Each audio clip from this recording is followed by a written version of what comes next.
I think the hardest thing in the world to do is to create authentic human community. I think it's the hardest thing to do and the most important thing to do because there's nothing we need more than each other and nothing we hate more than each other. I think I was 10, 11, 12, and I came to you and I said, what do I do if I don't know if I believe in God? Even people who believe deeply in Jesus get really depressed. You would hope it would be a way out. Believe in God, believe in Jesus, you'll never feel depressed, you'll never feel lonely, and yet that's not true. So there must be something like really deep in terms of the human structure, the psychological structure of us as humans that allows us to be so vulnerable to what we call mental health.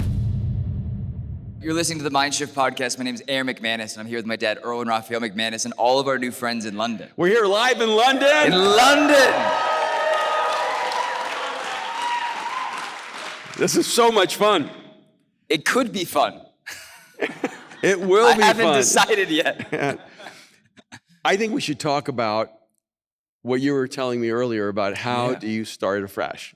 How do you begin anew? Yeah. Because one of the things that we've experienced a lot is coming out of the pandemic, coming out of the quarantine, even though we're several years out of it, people are still struggling with moving into a new future. And a lot of people seem to be trapped, almost paralyzed, emotionally, psychologically, even spiritually.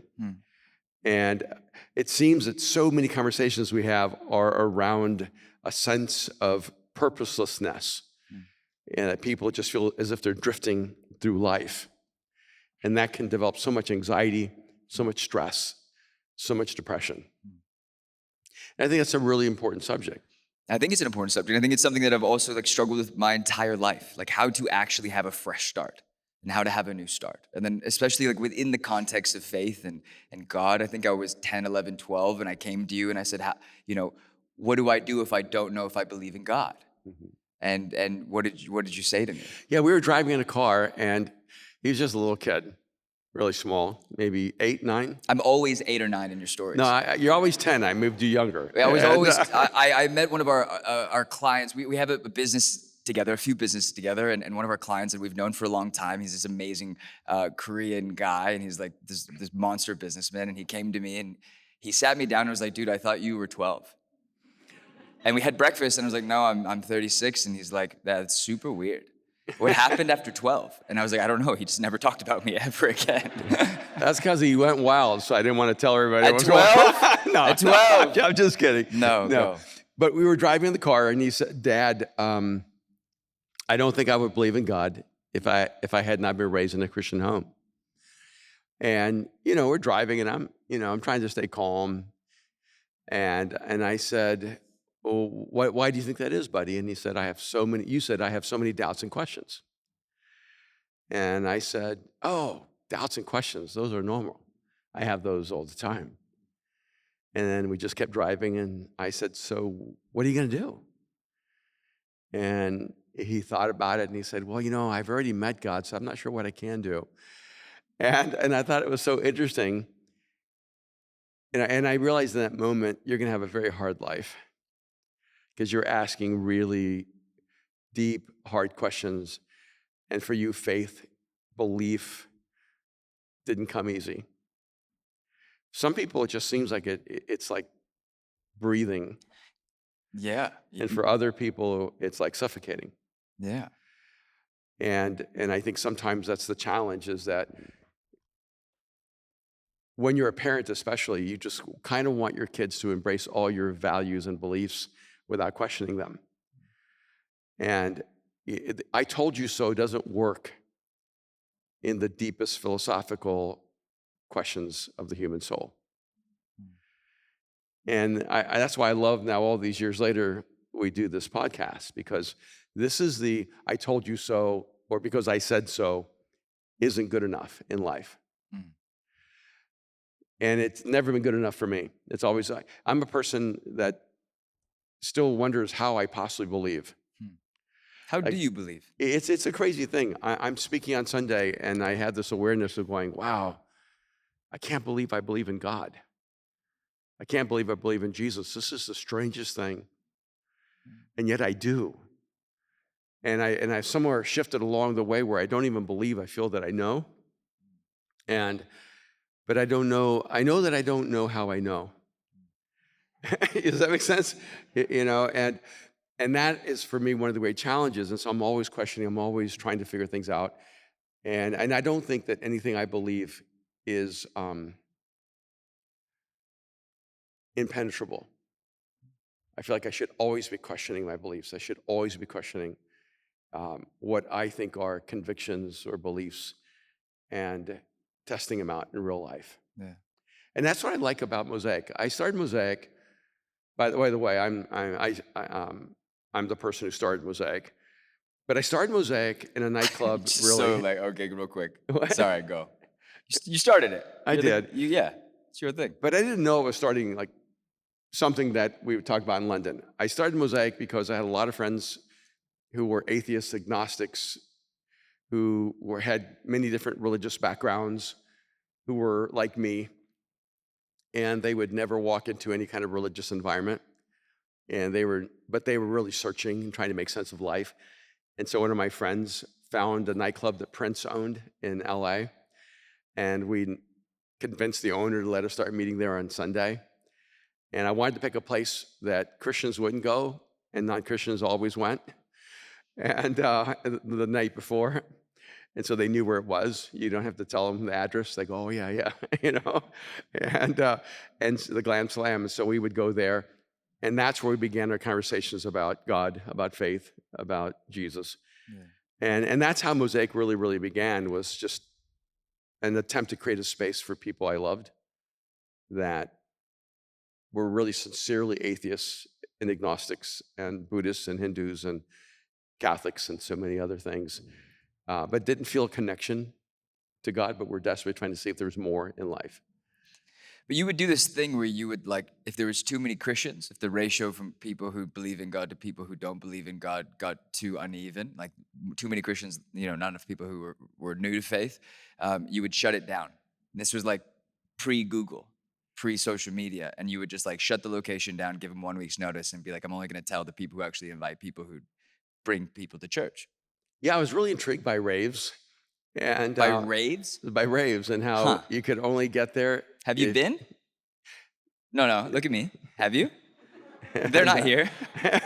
And, I would just love to see it. You with some glow sticks. I just love the fact that there were these events and communities that you could only get to if you knew how to be invited. Yeah. And so I was trying to use that model in some ways for Mosaic. And we would have bouncers at the door that if you were a Christian by yourself, you were not allowed in. You could only come in if you had a friend who didn't believe in God, and so they were your pass. And it was just really amazing to have a place that was just jam packed with people who were atheists and agnostics. Yeah. And we did a survey one Easter, which is where Christians go to church.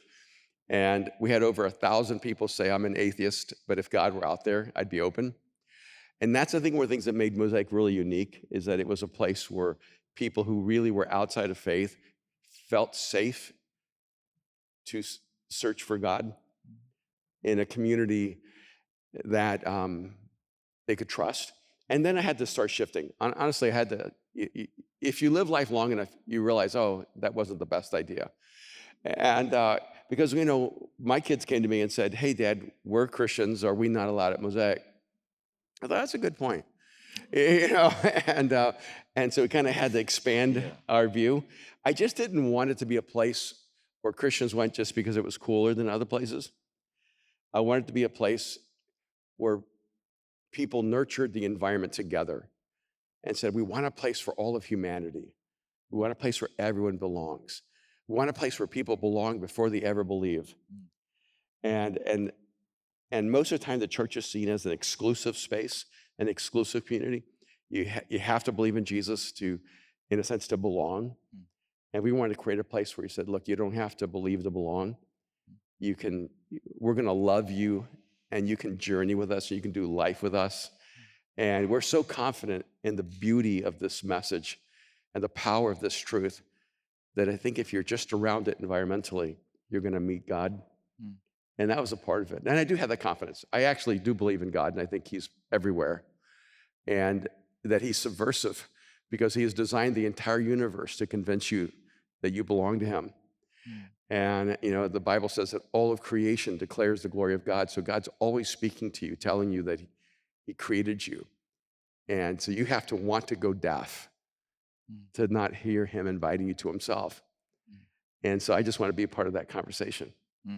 All right, but let's move on in our subject. Let's get into it. All right. Okay. You guys still there? Yeah? You guys are so disciplined. They breathe so quietly. So I'm kind of curious. Maybe it's not a valid subject here, but in LA, we have a real struggle with mental health. People are just really struggling with panic attacks and Yeah. being stressed and feeling depression. And is that something that just isn't a thing here? They haven't seen the sun. They just saw it today for the first time. And maybe you've had 1 week of really good weather, so you're okay now. And because one of the things I find to be really interesting is that even people who believe deeply in Jesus get really depressed. And you would hope it would be a way out. Believe in God, believe in Jesus. You never get stressed out. You'll never have a panic attack. You'll never feel depressed. You'll never feel lonely. And yet that's not true. So there must be something really deep in terms of the human structure, the psychological structure of us as humans that allows us to be so vulnerable to what we call mental health. I have this therapist. I go to a therapist. Yes. I've just told you somewhat recently. And she's this Israeli Jewish feminist, super woke. She claims this. This is not me. But I picked her because I wanted someone different than my mom. Because my mom's real clear. It's in the Bible, or it's at church, or you're going to hell. And she's serious. So that logic didn't always work for me. So I had to find other means to educate myself and to learn and to grow. And I was kind of going through a season of figuring things out. Post-COVID, pre-COVID, things were different. I helped start a bunch of campuses at our church and was traveling all over and getting to speak and be a part of it, and then doing this podcast, and felt like things were good. You were a part of Venice. We had someone right here in the front row who, we have amazing people. Carlos and I were doing it together. Marcos here from Brazil, who flew out from LA. We had dinner the night before I came out, and I convinced him. I think I manipulated him. I was like, just buy the ticket. You can do it. You're your own boss. Who's telling you no? And then he's here, and then COVID happened and everything shut down. And I felt I felt it in my mind or my heart or my body that things were shifting. Things were going to be different. And we grinded for that first year like crazy just to keep things alive.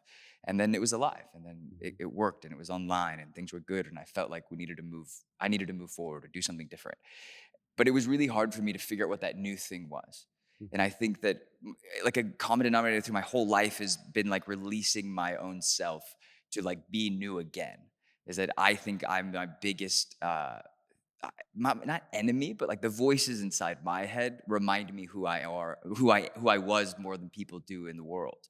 And so I thought it was really interesting because Miri, my therapist, we're going to talk about her, her first name basis. She said this really interesting thing yesterday. She said belonging is crucial to survival, for all humanity. And I love it because I come from a place where I'm talking about God to her and she's talking about Buddhism, and we give each other books, and I sent her your new book and she sent me some new book about when all things fall apart. It was crazy and amazing. And we were talking about this thing about how important it is for us to have community, and not just to have community, but to feel like we belong. But sometimes it's so hard to belong even to our own selves. And at least for me. And so that self-acceptance has been really woo-woo and new agey, and I hate it because once Jesus accepts me, I should feel accepted, right? But I don't.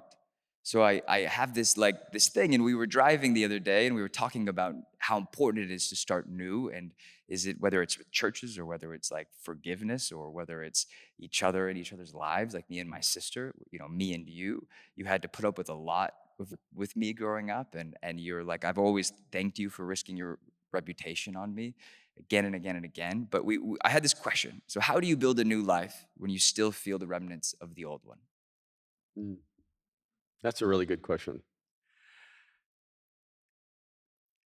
My mind goes right away to the quarantine. How long were you guys shut down during COVID? 6 months? A year? 2 years. 18 months, 2 years. 2 years. 2 Wow. years. So we learned two things. If we could have designed a social experiment Yeah. where we isolated you for 2 years to see how humans function best, here's two things we learned. Before you were shut down for 2 years, you might have thought to yourself, I'm stressed out because my life is too busy. Anybody ever had that thought? I'm working too hard. I have too many things going on. I'm juggling too many plates. And then for 2 years, you didn't get to do anything. And you got more stressed out, not less. So one side of the experiment let us know, you're not stressed out because you were too busy. Because when you were not doing anything, you psychologically began to fall apart. The second thing that we got to see in this experiment is that you're not designed to do life alone. Because if you ever thought people are the problem, And they are. well, that's true. Yeah, okay, so I give that. People are the problem, but no people is not the solution. And so what we had is 2 years where we were disconnected, isolated, and what we know without any doubt from a pure empirical perspective is that humans are not designed to do life alone. So when you talk about how do you let go of your past and move on to the future, here's two things you can know right away. The future that is ideal for you is a future that doesn't necessarily have less work. It just has to have more purpose.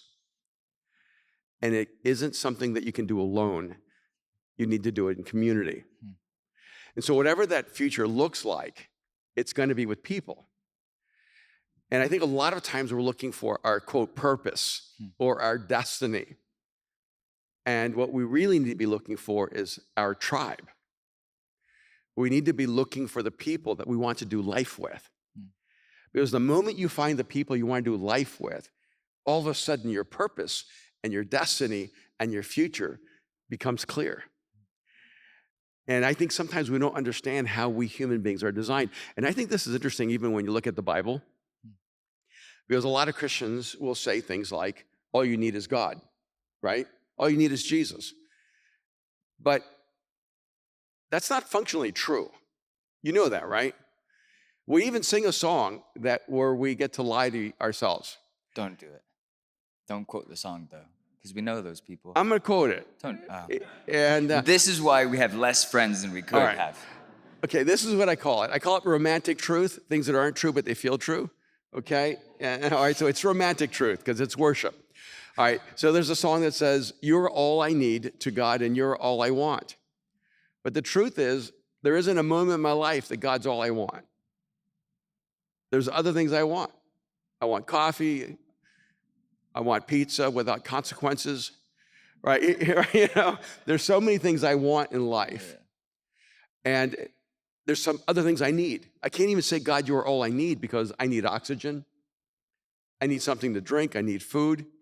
You're not designed to only want or need God, but that's what you're told spiritually. In fact, all the way back in Genesis, it says that Adam is by himself and God has him name all the animals. So he has purpose and intention in life. And then it says, and God saw it was not good for man to be alone. It wasn't Adam who said to God, hey, God, you missed something. Like, I need a woman, and Why'd you look at me? I need a person in my life, okay. Right? You definitely need a woman. No, and, we're good right now. Keep going. It's God who looked at Adam and said, it is not good for man to be alone. Right. So it's God who says, you're not designed for only a relationship with me. You're designed for relationships with other human beings. And sometimes I'm convinced part of the reason a lot of people who are atheists or agnostics or just indifferent, it's because we have so many cliches about what it means to be spiritual that simply aren't rooted in reality or truth. And an honest, objective person go, that can't be real. And if we could just become more truthful, it would be life-giving for us. And so I've gone in a circle back to your question, How do we begin to move into the new? And if you're new to this podcast, this is what he does. He never answers the actual question. And I answer the question You're as like it is listening- interpreted in my brain. You're like listening to the debate the other night. That's like what that was. You The know? U.S. debate. The U.S. debate. Yeah. Yeah. Most of us, when we want to start afresh, want to start afresh with old material. And so you're like, I want a new life, but I'm going to keep my same mental patterns. I'm going to keep the same emotions that I have. And the reality is that you ever move to a different city because you want a new start? Anybody ever done that? I've met people who leave LA, I need a new start. And I go, the problem is wherever you go, you're taking you. And so you don't get a new start. You got the old you in a new place. And you'll get to ruin that new place really quick if you don't change the things inside of you.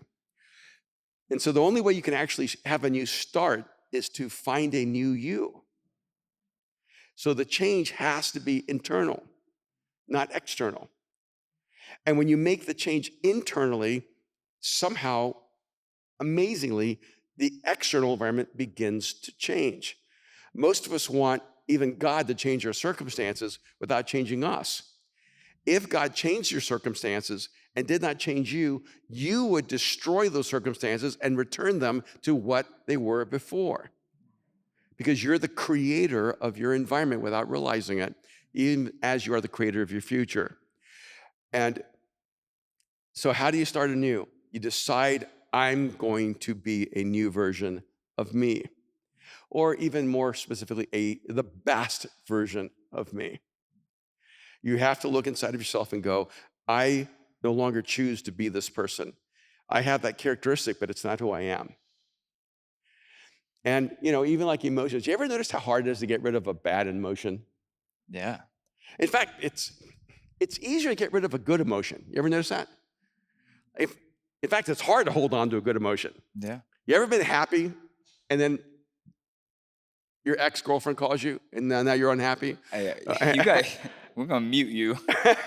or you ever been happy, but then something happens and you're unhappy 5 seconds later? Yes. Happiness doesn't seem to hold up, but unhappiness stays with you. It lingers. I guarantee everyone in this room, at one point in your life, you were filled with incredible gratitude for life, right? Every one of you. It just didn't last. Gratefulness is hard to hold on to, but ungratefulness, it stays with you. Bitterness, it stays with you. Why does it last longer? Every negative emotion sticks to us while every positive one seems to run through us. There's a reason for that. Though you cannot change a negative emotion without changing the story it lives in. No emotion can exist inside of you without a story that keeps it alive. That's why we have dreams and nightmares. When we dream, it's the story of our positive emotions. When we have nightmares, those are the stories of our negative emotions. So if you have bitterness inside of you, there's a relationship, a story you keep telling yourself over and over and over again. It allows bitterness to live. The story of you creates the space for the emotions that define you. So the only way you can get rid of those negative emotions is to change the story of you. And by the way, that's what Jesus does. He comes and gives you a new story. And all of a sudden, you're in an elevated story. And you begin to find a way to break free from those emotions. And I think it's true for all of us. I mean, I'm from El Salvador. I'm an immigrant. I never knew my real father. My grandparents raised me in the beginning. I met my mom really when I was 3 or 4. She married a guy involved in what we called creative underground economies. And I'm sure you have that world here. And so he had an alias, which is why my name is McManus, because he had an alias. And he convinced the police we'd been robbed. So I came out Irish, even though I'm Spanish. And so I grew up with a massive identity crisis. I grew up with a massive sense of isolation. From the age of around 4 or 5, I started having traumatic nightmares that stayed active while I was fully awake. Ended up in a psychiatric chair by the time I was 10 years old, in and out of a hospital for 6 months. It would be easy for me to live in that trauma all my life. But what I realized was that there were stories I would tell myself, and those stories defined me. And I had to make a hard choice to start telling a different story of me. And I became an adult and I had an encounter with Jesus. What was to me extraordinary was the possibility that the creator of the universe designed me with intention and that I could live at an intention that transcended time and space, and that I could be a part of a heroic narrative to make a difference in the world. And the only way you can begin to move to the new is to have a new you. The change has to begin from the inside out, and it's rooted in the story that you tell yourself about who you are. That is so good. And also so much more than what I asked. Have there been moments in your life where you feel like, because I mean, you've been doing church for so long. I mean, you've done businesses, you've had really successful moments, you've had moments where you've lost everything. I've been a part of both. Yeah. I've been part of bankruptcy that we never filed for because you're too stubborn. I've been part of moments where we've had more than we could have ever imagined. And every time you always go back to the same thing, and we've always gone back to the same thing. And like I think the broken moments and in our best moments, you've always gone back to helping like build the church Mhm. and helping invest into people like McLaren, who's amazing. And I heard his parents are here, and I can't wait to meet them. But why? Why when it's so messy? Because my thing is like I grew up with it, and I grew up in the church, and so sometimes stepping into churches makes me feel really uncomfortable. I Mhm. really like art galleries. I really like white walls and mosaic. That's why I love the west side of London, because it just feels like this, Mhm. someone just spray painted everything white. And people are the art. And at Mosaic in LA, we painted all the walls white, and because I felt like just living in these like black box theaters Mhm. was just so depressing. Mhm. And I was like, people are the art. People are the things up against these walls. And Mhm. that is why we're here, is what we need to remember. And we have 4 lights in the whole, well, I guess we have another 4 because Austin added some when I was in Mexico City. But like everything we kind of simplified post-COVID. Mhm. But one of the things like growing up, like I was 18, 17, 18. And I remember getting a call from Mariah, and she was like, there's men trying to get inside the house. And I remember going to church on Sunday, and your best friend, who was like Denzel's bodyguard, this is a big man. He looked like he came out of like WWE wrestling. And he's standing very close to you, James. And I was like, James, why are you so close to my dad? And he's like, you might need to talk to your dad after this. And I sat down with you, and we had this big fight. It's the only time I think we ever had like a physical altercation where I'm like, which is different because I'm like, I think I was like 130 pounds, and they don't know this is kgs. So I was like, 7 steaks, and you were like 10. And we had this conversation around like life and death and what's worth risking your life for. Mhm. And there were essentially people trying to kill you because you were saying things in the church that people didn't agree with. And Mhm. so I became really bitter and really angry, and mostly against Christians. Yeah.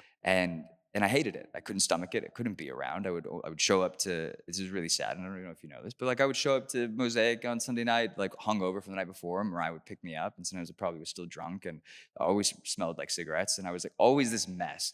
And you never let on. You just kind of like, all right, you probably should shower. Or like, hey, you want to go have dinner afterwards? And you kind of always just like created a space for me. Mhm. And you were just really this beautiful person. But I could see the moments it wore you down. I could see the moments that it wore on you. Mhm. And the reason I ask that is because I think, it's easy to talk about my space of like being new again. But I think for you, why did you always choose when you got a fresh start to come back and help build the thing that was so broken? That's a really hard question in that, I'm gonna make you answer it. yeah, honestly, I've wanted to tap out many times. Yeah. And I remember about 20 years ago, I said to my wife, Kim, hey, I'm going to spend the next 20 years just being an artist. I'm going to make films. I'm going to design clothes. I've given the church enough time. I'm just going to create beautiful things. And she said, sure, go ahead. And then a year later, I had a fashion company and a film company. And she said, we need to talk. And I said, why? She goes, it's like you created this whole new life. I don't know where you're going.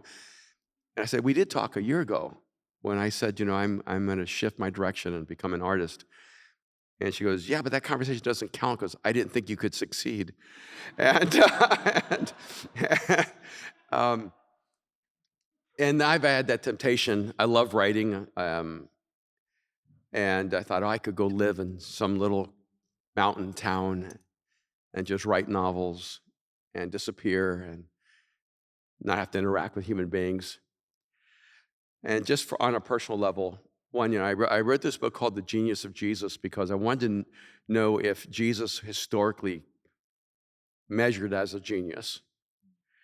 And I've always been fascinated by human genius, whether it was Da Vinci or Picasso or Einstein or Fisher and I wanted to see if Jesus measured against those geniuses throughout time, Mozart. And what really struck me is the reason it's hard to think of Jesus as a genius is that every genius has a domain in which that genius is expressed. And so with Mozart, you can hear his music. With Picasso, you can see his art. With Fisher, you can watch his moves on a chessboard. But with Jesus, you can't really see the functional domain of his genius because Jesus' genius translated into the human spirit. His art form was us in making us human again. And in just in a very personal way, I felt like that was my conversation with God. I don't use that language lightly. I felt like I was very tempted because I love creating like graphic novels and I love designing clothes and I love designing different things. And I just felt like my principal intention in life was to make people my art form. That if I could help people become the most unique version of themselves, that would be the transcendent art of my life. I think the hardest thing in the world to do is to create authentic human community. I do. I think it's the hardest thing to do and the most important thing to do.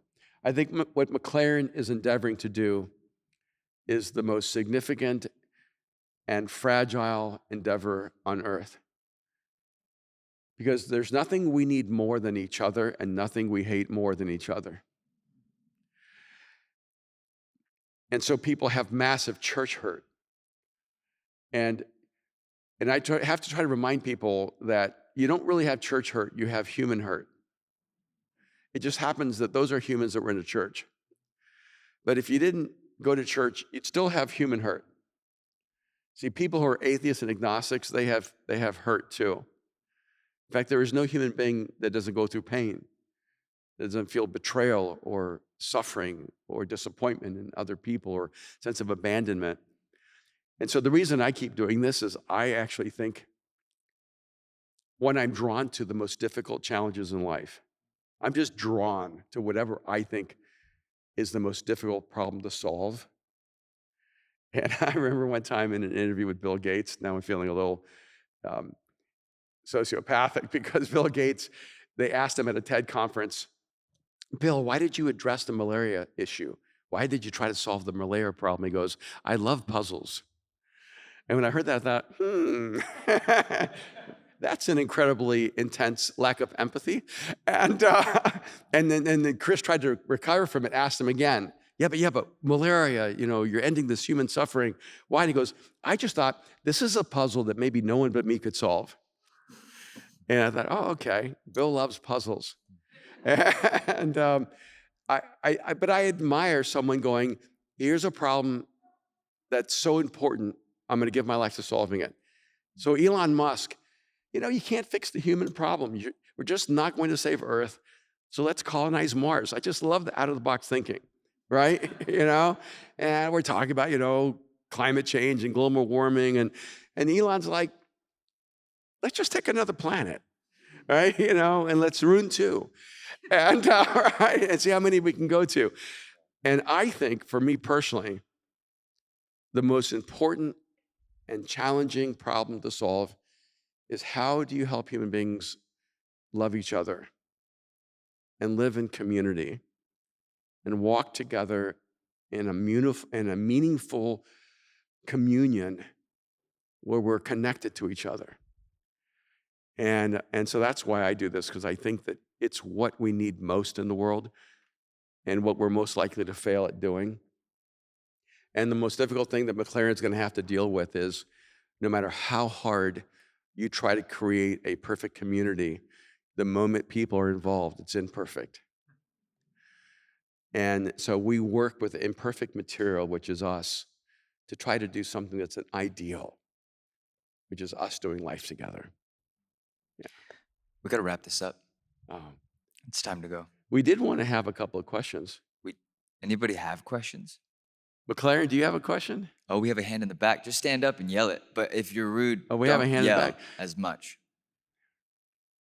We have a mic. I don't think we have a. Oh wait, go right here in the back. Pat. What's your name? Toby? Tony. Amazing.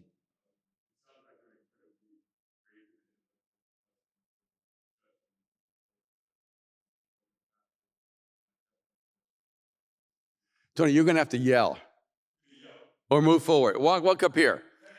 Come on, Tony, come on up. Sorry. Everybody Get get over Tony. Tony. We have a mic? Okay, we got a mic. Grab one. Sorry. All right, we're gonna hope this mic can be turned on, Tony. Surprise guest, Tony. He's actually a plant. We flew him out here.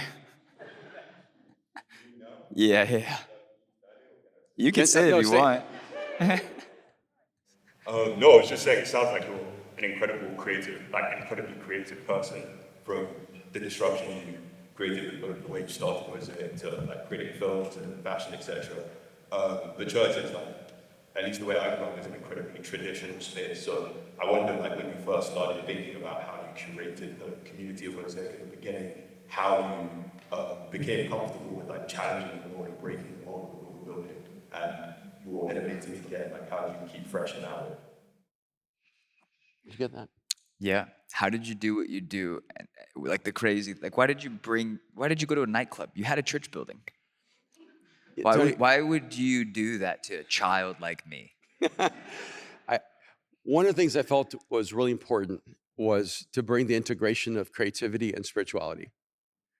And I don't know why historically fully, but creativity and spirituality became enemies.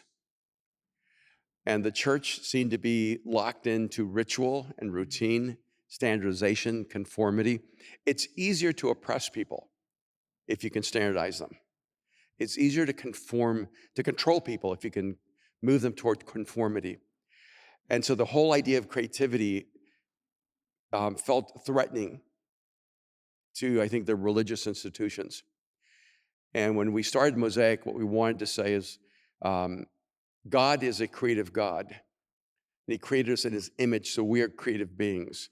And by the way, it wasn't just Christianity. I was in New York 30 years ago at an event speaking on my conviction as an anthropologist that every human being is actually inherently a genius and that everyone has creative capacity.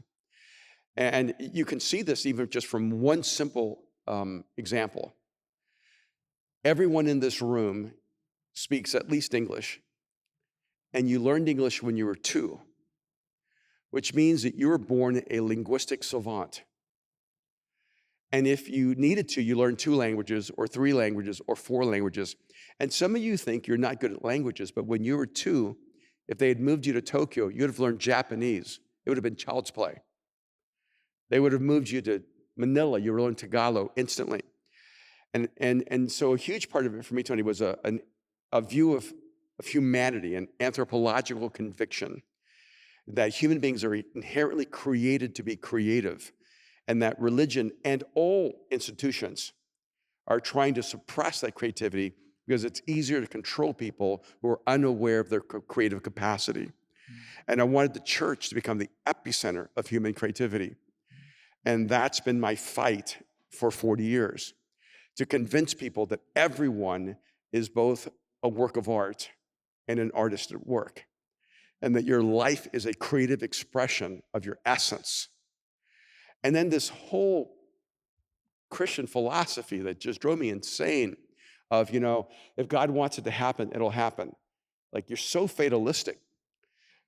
And I'm like, you ever been to a bad meeting and hear somebody say, everyone who God wanted here is here? How about you just did terrible marketing? right? And we use incredibly fatalistic language about the future. Well, only God knows or creates the future. It's not true. Same way that God creates silkworms to create silk, and beavers to create dams, and ants to create colonies, and bees to create honey. Humans are created to create the future. And the moment you understand who you are, you begin to actualize that potential. But if you don't know you're created to create, you will not create. If you don't know that you are designed to create the future, you will not create the future. You'll passively enter someone else's future. Right now, in this building, we're inside of someone else's imagination. Everything that exists was once an invisible material that was an idea or a dream in someone's imagination. Humans are the only species that can materialize the invisible, and that's because we're created in the image of God. So that's my big answer to that question, and I feel like humanity desperately needs a revolution of human identity and creativity and innovation to understand who we are. Yeah. Thank you. Oh, hi. Right next to Tony. We have Thank- one back here too. We have one in the back too. We'll take like 2 more questions. Is Okay, that okay? just Is that run okay, 2 more McLaren? questions. Is that good? Yeah. Mhm. Well, I can hear you either way. Yeah. Aware of my creative capacity. I have created in the past, but I'm really stuck. So I have a spiritual practice, I have a physical practice, I have a community around me, I have a lot of love, I practice gratitude. But how do I overcome creative blocks, when I'm not able to have output? How do you overcome a creative block? Yeah. Yeah, it's interesting. As a writer, everybody talks about writer's block. I don't really believe in writer's block. I believe in like writer's garbage and writer's junk, and because my writing is bad, or it's not at the level I want it to be. Most of the time, writer's block is that you don't want to create what you actually see or write down what you actually have at the tip of your mind. And you have to be willing to write bad things to get to good things. You have to be willing to create ugly things to get the beautiful things. You have to be willing to do the imperfect to get to the beautiful. And so what I would just say is stop trying to be perfect and just create whatever you can right now. And I have a friend named Wait, Maki hold Fujimura. Oh, wait, hold on. I have a question. Yeah. Because we're the worst salespeople. We're not trying to sell you, but we want to tell this story. So you've written books for 25 years. Yeah. And so you wrote a book called The 7 Frequencies of Communication. But the cooler thing is that we started a publishing company to produce it. You've written for like Penguin Random House, all of these different majors. But I finally convinced you, and I'm scared because we just released it 2 days ago, and like it's selling, it's going good. But I thought maybe I ruined your whole career. But when you started writing this book, you had no deadlines because I can't really tell you to turn the book in at a certain day. I try, I yell, I call, I come over to the house, I harass you. But you had block. It took you a while. It took you 3 months to put like pen to paper. What happened? Well, no, this was an accident. No, but it was an accident that I forced you to, put on paper. I mean, the biggest writer block I had was during the pandemic when I wrote The Genius of Jesus.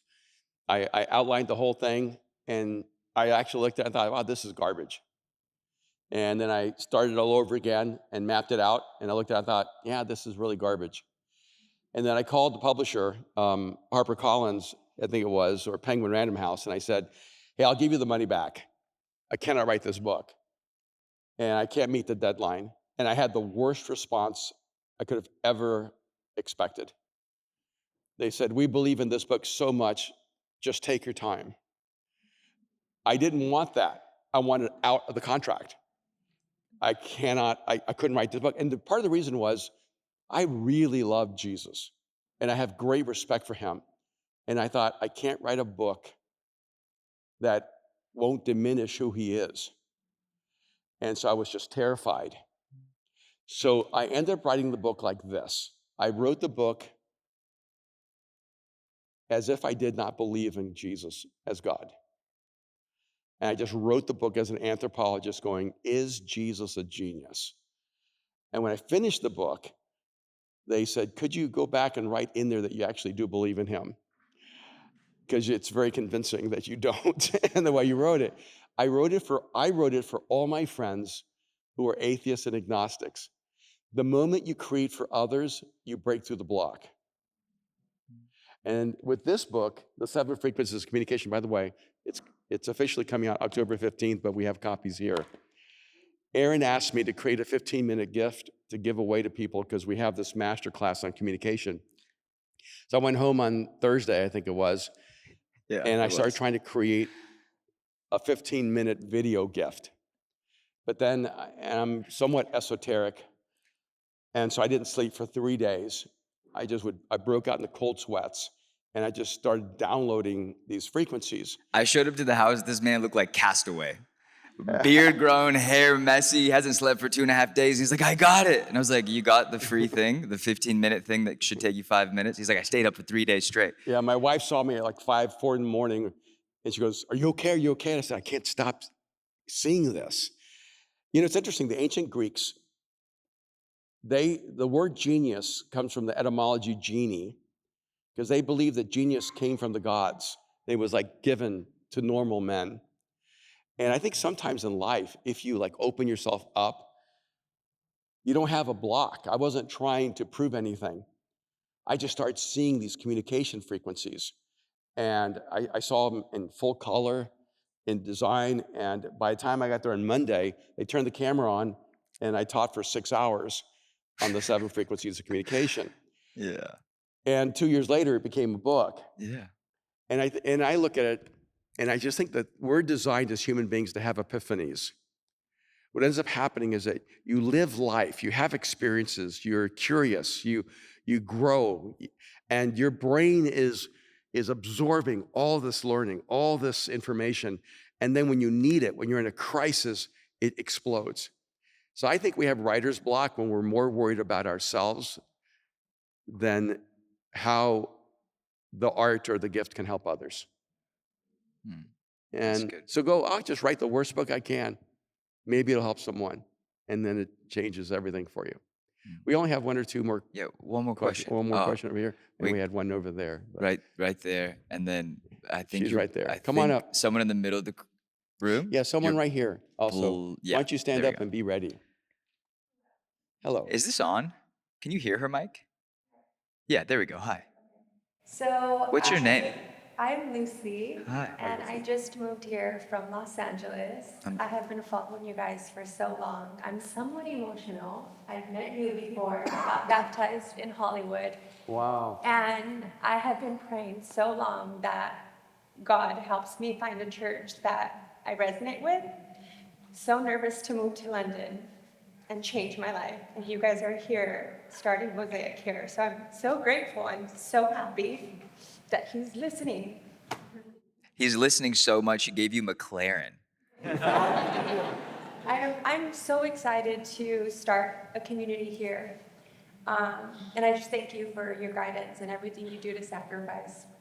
My main question is, since you love humanity so much, do you ever get overwhelmed with the amount of thoughts in your head to try to create, to change, to make a difference? And if you do get overwhelmed with how deep that you think, how do you release those thoughts in order to create more for people that you love? That question must clearly be for you. No, I don't know. I just hang out with him a lot. And you know, I was thinking about this with the last question. You're a very curious person. You're annoyingly curious. I spend 20 meals a week with you probably from like early morning to like evening. And we work a lot. We work a lot. We're incessant workers. We work so much that we're trying to hire people to work on the weekends so we can keep working on those days. But you put out books, you put out messages about the things you're curious about. And I was gonna say about the block is that be so curious, it's worth sharing.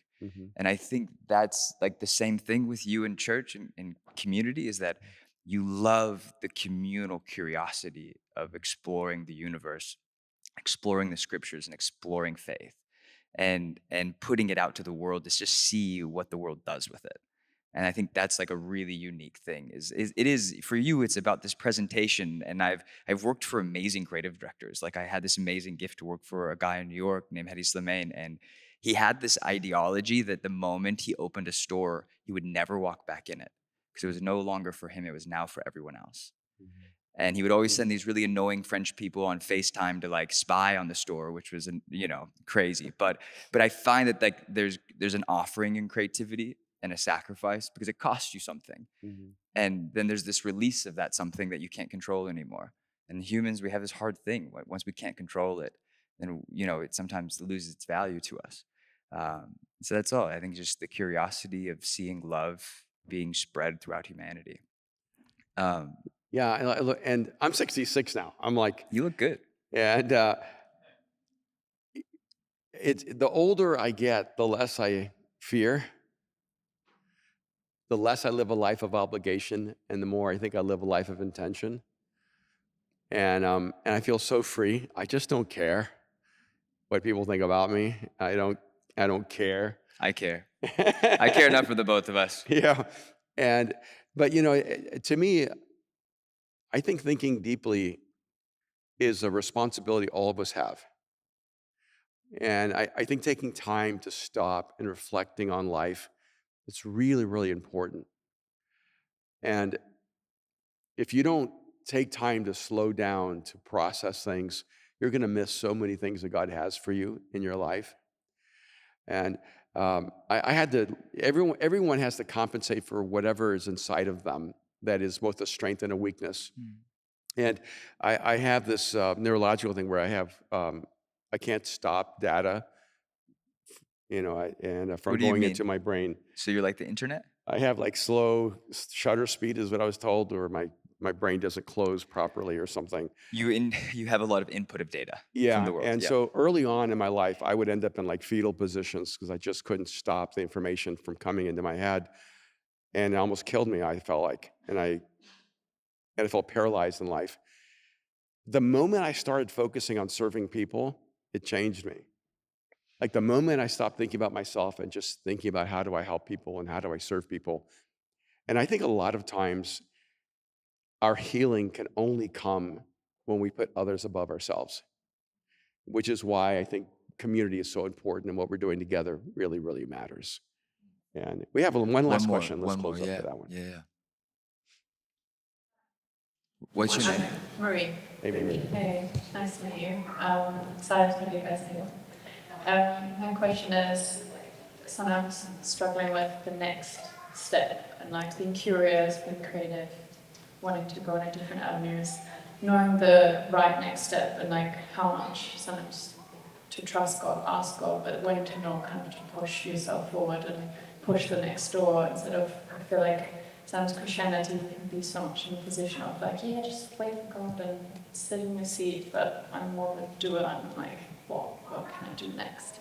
And then kind of knowing the balance between waiting for God and going for it and pushing for the next step. So your question is, what do you do next?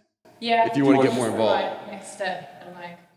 That's a great question. Versus like the, but like when to push versus when to wait on God. Oh, yeah. That it's interesting. We got to do quick. Yeah, whenever I would hear Christians say we need to wait on God, I went and like checked it out in the Bible. It's always helpful. And the only time in the Bible it says to wait on God is when people are trying to go backwards. But we tend to use it like wait on God, like we're so fast or moving faster than God. God's never trying to catch up with you. Okay, so like wait on God doesn't mean you're going too fast. Wait on God means you're going in the wrong direction. So if you're being driven by fear, you need to wait on God because He wants to give you the courage to move forward. But if you're moving by faith, God, I'm convinced, loves proactivity. And I would love to see people of faith actually have more proactivity, not less. Why do we keep needing permission from God to do good things? And you go, I don't know if God wants me to do that. I meet a lot of people who are paralyzed. I don't know what God's will for my life is. Do something good. Just do the most good you can do. You're not going to get to heaven and God goes, why did you go and save all those people in India? I wanted you to go to the Maldives. I had a much different plan for you. And we act as if God's will is a tightrope, and if we don't walk it carefully, he's going to hold it against us. Every metaphor in the Bible is that when you come into a relationship with Jesus, you're now in wide open fields. You are free to run, free to live, free to explore.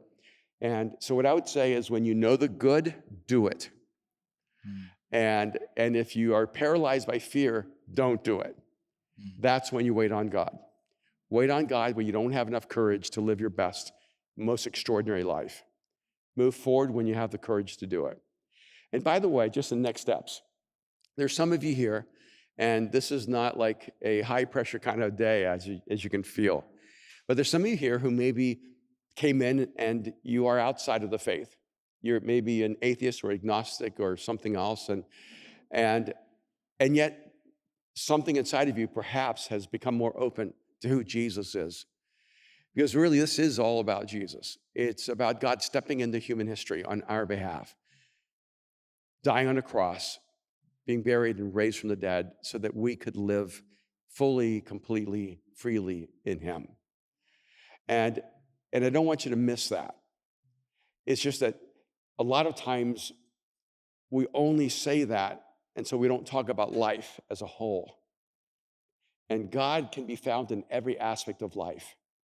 So if you're here and you're outside of that faith and you haven't crossed the line of faith and trusted Jesus with your life, I would just love to invite you to just open up your life to Jesus. Even if you're like, I don't know if he's real, just pray this. I don't know if you're real, but if you're real, would you reveal yourself to me? That's all you need to do. You don't have to pretend to have more than you have. So if you're here and you go, I don't know if you're real, God, but I'm open, just tell them that. Maybe you're here and you're at the place where you're going, God, I know you're real, but I haven't trusted you yet. So right now, just say to him, I know you're real, and I choose to trust you, Jesus. There's some of you who are here, and you're at a defining moment, and it's time to say, Jesus, I choose to follow you. I will make you my Lord, my God. I will follow you. I trust you with my life, and that's what you need to do next. And then there's others, if you're here and you already believe in Jesus, but you need to join McLaren in this great mission of creating a community of faith that defies reality, to create a space where people who desperately need to connect, not just to Jesus, but to each other, can have a place where they belong, an imperfect community, a place that will make mistakes, a place that will go through the painful process of growing and learning and becoming. But you cannot expect the world to offer you something better if you're not willing to pay the price to create something better. And so some of you, this is your moment that you decide, I'm going to be a part of Mosaic London and create something extraordinary together. But so wherever you are in your journey, I just want to encourage you to take that next step today. And We got to close. yeah, I'm going to invite McLaren back up. McLaren, we're going to invite you up. Can you, thank you guys so much for letting Yeah, us be here with appreciate you it. Thank you. tonight. We went really long, but thank you so much.